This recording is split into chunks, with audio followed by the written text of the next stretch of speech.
అంటే ఇలా ప్రభాకర్ రెడ్డి నా గురించి మాట్లాడుతూ ఆ మంత్రులు మా మంత్రులు ఏదో తింటున్నారు అన్నారు కాబట్టి ఇంత కథ చెప్పిన మా మినిస్టర్ల మీద పెట్టిండు కదా మా కాంగ్రెస్ మినిస్టర్లు సీఎంని అంటున్నారు కదా ఈ మధ్యలో.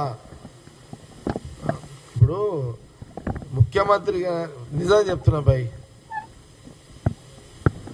ఇప్పుడు రేవంత్ రెడ్డి ఎంత సతాయించిరా ఓ మాట అనుకుందాం, ఏమని ఎంత సతాయించి కొడుకులు చెప్పు. ఈ రాష్ట్రంలో ఇద్దరు సతాయించిరాళ్ళు, రేవంత్ రెడ్డిని జగ్గారెడ్డిని. ఎందుకంటే మేమిద్దరం మిండెళ్ళం కాబట్టి, ఎవరికి కేసీఆర్ ఫ్యామిలీకి మేమిద్దరము మిండెళ్ళం అంటే తెలుసా మీకు? సరే మేమిద్దరం మిండెళ్ళం కాబట్టి ఓకే, మేము మిండెళ్ళం కాబట్టి మమ్మల్ని అటాక్ చేయాలి మరి ఇంత. ఇప్పుడు రేవంత్ రెడ్డి అట్లా చేస్తలేడు, చేస్తే అటాకులు వస్తాయి కొడుకులకు. ఏమని ఎంత అన్యాయమే అది. నేను ఆ రోజు సీఎం రేవంత్ రెడ్డి చూసినా కదా ఆయన పీసీసీకి ఉన్నప్పుడు ఇంట్లోకి పోయి దర్వాజాలు దాన్ని అలా మిస్సెస్ ఒక దిక్కు ఏం చేయలేని పరిస్థితి. ఆకేకి ఈయన రేవంత్ రెడ్డి ఆడి కూడా పోలీసులతో కొట్లాడుతున్నారు. ఇక కొందరు ఆ ముగ్గురు కూడా ఆడు ఉన్న పోలీసు అధికారులు సరే ముఖ్యమంత్రి చెప్పినప్పుడు ఏది చెప్తే అది చేయాలి కాబట్టి పాపం వాళ్ళని ఏమంటాం, వాళ్ళని మజ్బూర్ డ్యూటీ ఆడ. ఆ దర్వాజా దాన్నుడైంది రేవంత్ రెడ్డి ఇంట్లో పోయి బెడ్రూమ్లో పోయి చోరుడైంది. ఏమి నాయన ఏంది ఇదంతా? మీరు తక్కువ పనులు చేసినారా నాయన మీరు? మరి ఎవరికైనా కోపం ఉంటుంది, మరి నీటిలో దొరికితే నువ్వు ఆగుతారా మీరు? ఎవరైనా చెప్పండి. ఆ రోజు ఏమైందా మీ తెలివేంత?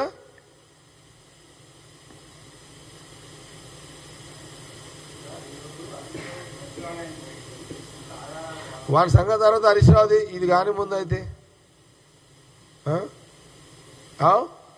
ఎంత ఎంత అన్యాయం ఇది! ఎంత ఓపెన్గా టీవీలలో చూస్తూనే ఉన్నారు కదా అందరూ. మినిట్ మీరు టీవీలలో చూపెట్టారు కదా, ప్రజలకైతే చూపించి మీరు మీ బాధ్యత మీరు చేసారు, ఏం జరుగుతుంది అని చూపించారు కదా ఆ రోజు. ఎంత మొత్తం పోలీసు బటాలియన్ వచ్చి రేవంత్ రెడ్డి ఇంటి మీద పడ్డప్పుడు ఆ రోజు ఏమైందా మీది? ఆ రోజు ఏం తెలివైంది? ఇప్పుడు పెద్ద మాటలు మాట్లాడుతున్నారు. ఆ రోజు లేవా ఇవన్నీ ముచ్చట్లు? ఇంత పెద్ద ఏదో దౌర్జన్యం, ఏం దౌర్జన్యం మీకు చేసింది? ఎంత దౌర్జన్యం! అలా రేవంత్ రెడ్డి చీర కూడా చేస్తున్నాడు మిమ్మల్ని. ఎందుకు వద్దనుకున్నాడేమో ఆయన. మీ తప్పులుంటే బయట పెట్టాలనుకుంటున్నాడు సీఎం రేవంత్ రెడ్డి, పెడుతున్నాడు అంతే. మిమ్మల్ని ఏం అంటలేడు కదా. మిమ్మల్ని కొడుతున్నాడా, తిడుతున్నాడా, పోలీసుల ఇళ్ళలో పంపించి గుంజుకొస్తున్నాడా? మీరే ఆడాగిరానైనా మీరైతే ఇళ్ళలో జోరీరు కదా. మీరు గవర్నమెంట్ ఉన్నప్పుడు పోలీసులను పంపించారు, ఇళ్ళలో జోరీరు, ఇళ్ళ బెడ్రూమ్లలో జోరీరు, ఆయన గంటలు సతాయించారు. ఒక్కని చేసారు కదా ఆ రోజైతే మీరు. దానికైతే నాకు ఏదైనా నాకు రాజకీయంగా రేవంత్ రెడ్డికి ఏదన్నా నా పార్టీ ముఖ్యమంత్రి, నా పార్టీ పిసిసి, మా మధ్యలో 1,00,000 ఉంటే అది వేరే విషయం. అదిగా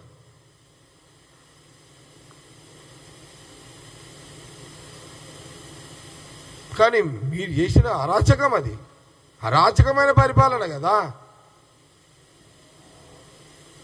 దుర్మార్గమైన పరిపాలన.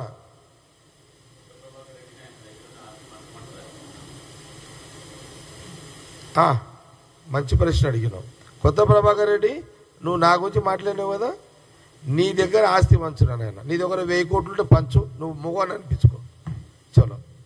లేకపోతే నేనైనా సరే లీగల్గా 1000 కోట్లు సంపాదించి నేను పంచి పెడతా, చూస్తా. అది కూడా నీదా మొగతనం, జగరేని మొగతనం చూపెడతా. నువ్వు మొగను అయితే, నీకు మొగతనం ఉంటే నీ దగ్గర ఆస్తి పంచు.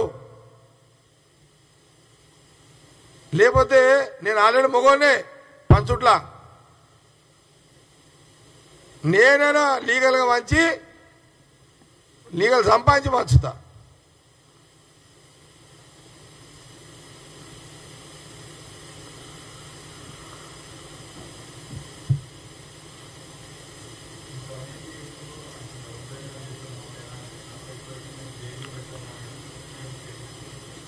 నేనేమంటున్నా, ఇదే పాయింట్ చెప్పిన.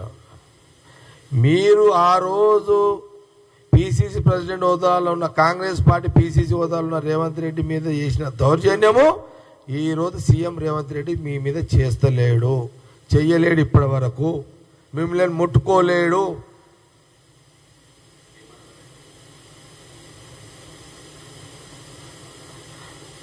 నేను చేయమని ఆయన చేసి మూడులో కూడా ఉండడా లేడని అనుకుంటున్నాను. నేనైతే ఎందుకు అనుకుంటున్నా అంటే ఆయన 3 వీళ్ళని ఇబ్బంది